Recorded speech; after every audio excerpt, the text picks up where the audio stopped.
warahmatullahi wabarakatuh. Perkenalkan, kita dari kelompok 2. Nama saya Dilan Fadila. Saya Sintawati. Saya Jahralatul Agnia. Saya Wulan Anggraini. Saya Rindrianti. Dan satu lagi Gisna tidak ada dikarenakan sakit. Kami di sini akan menyampaikan materi tentang penjajahan Inggris di Indonesia.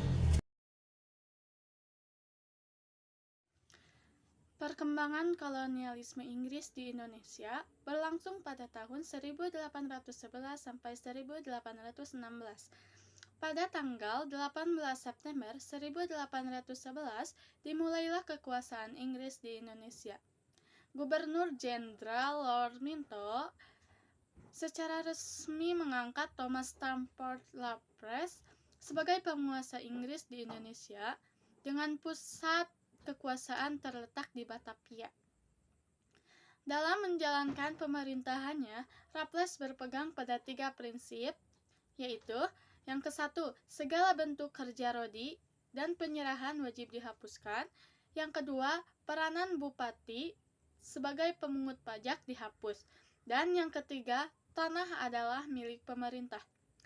Berpegang pada 3 prinsip, Raffles membuat beberapa kebijakan dalam bidang politik dan pemerintahan, serta dalam bidang sosial dan ekonomi. Kebijakan politik dan pemerintah. 1. Menjalin hubungan dengan pegawai lokal. 2. Membagi Pulau Jawa menjadi 18 keresidenan. 3. Mengangkat bupati sebagai pegawai pemerintah dan mendapatkan gaji dalam bentuk uang tunai. Sering mencampuri urusan kerajaan lokal, konflik Keratonan Yogyakarta. Di sini saya akan melanjutkan materi dari Sinta.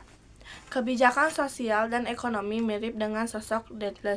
Pada masa kekuasaan Republik Bata, dapat dikatakan Raffles juga sosok yang revolusioner, terutama pandangannya.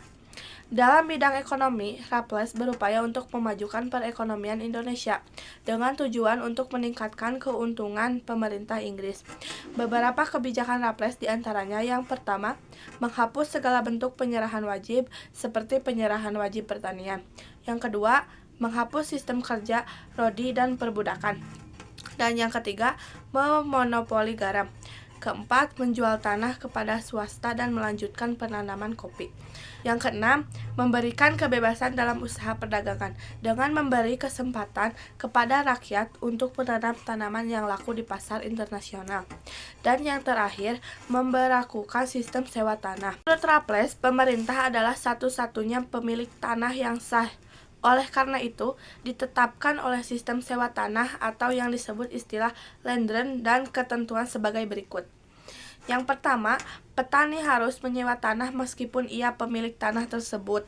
Dan yang kedua, harga sewa tanah bergantung pada kondisi tanah. Ketiga, pembayaran sewa tanah melakukan dengan uang tunai.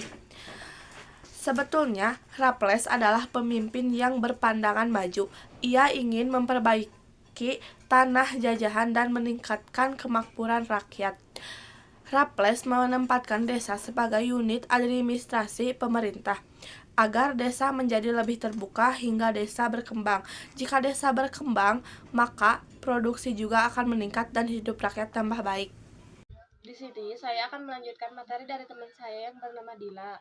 Dalam pelaksanaan kekuasaannya, Raffles menemui banyak kendala seperti kurangnya pengawasan pemerintah, peran kepala desa dan bupati lebih tinggi dibandingkan dengan asisten residen yang berasal dari Inggris, serta sulitnya melepas budaya sebagai penjajah. Masih ditemukan banyak perbedaan kerja paksa dan monopoli pada kekuasaan Raffles, sehingga dapat disimpulkan Raffles kurang berhasil mengendalikan tanah sesuai dengan idenya. Pemerintahan Inggris tidak mendapatkan keuntungan yang berarti dan rakyat Indonesia tetap menderita. Pemerintahan Raffles memberikan beberapa pengaruh positif bagi Indonesia, yaitu hal positif yang ditinggalkan oleh pemerintahan Raffles. Poin pertama, buku sejarah Jawa, The History of Java, yang ditulis sendiri oleh Raffles. Poin kedua, mengangkat kembali Sultan Sepuh sebagai Sultan Yogyakarta. Sebelumnya, Sultan Sepuh diturunkan dari tahta oleh pemerintahan Dendels pada saat masa kekuasaan Republik Batak. Poin ketiga, Kebun Raya Bogor yang dirintis oleh istri Raffles yang bernama Olivia Raffles. Poin 4. Ditemukannya tanaman endemik Indonesia yang diberi nama Rafflesia arnoldi atau bisa disebut oleh orang Indonesia bunga bangkai. Poin 5. Dibentuknya perkumpulan-perkumpulan budaya dan ilmu pengetahuan. Salah satunya Batavia Sigynous Chap di Harmoni, Jakarta. Pemerintahan Inggris di Indonesia tidak berlangsung lama karena pemerintahan Raffles kurang memuaskan dalam memberikan keuntungan bagi pemerintah Inggris. Karena itu, pada tahun 1815, Raffles digantikan oleh John Vandal. Tidak lama setelah pergantian kepemimpinan Pulau Jawa harus diserahkan kembali kepada Belanda pada tahun 1816. Sekian dari saya, terima kasih.